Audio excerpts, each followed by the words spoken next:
شروع اللہ کا نام لے کر جو بڑا مہربان نہایت رحم والا ہے۔ سورج کی قسم اور اس کی دھوپ کی، اور چاند کی جب وہ اس کے پیچھے چلے، اور دن کی جب وہ اسے روشن کر دے، اور رات کی جب وہ اسے چھپا لے، اور آسمان کی اور اس ذات کی جس نے اسے بنایا، اور زمین کی اور اس ذات کی جس نے اسے پھیلایا، اور نفس انسانی کی اور اس کی جس نے اسے درست کر کے بنایا۔ پھر اس کو بدکاری سے بچنے اور پرہیزگار بننے کی سمجھ دی کہ جس نے اپنے نفس کو پاک رکھا وہ مراد کو پہنچا، اور جس نے اسے خاک میں ملایا وہ نامراد رہا۔ قوم سمود نے اپنی سرکشی کے سبب پیغمبر کو جھٹلایا۔ جب ان میں سے ایک نہایت بدبخت اٹھا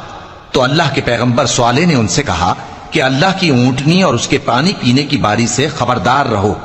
مگر انہوں نے پیغمبر کو جھٹلایا، پھر اونٹنی کو مار ڈالا تو ان کے رب نے ان کے گناہ کے سبب ان کو نیست و نابود کر دیا، پھر سب کو برابر کر دیا، اور اللہ کو ان کے بدلہ لینے کا کچھ بھی ڈر نہیں۔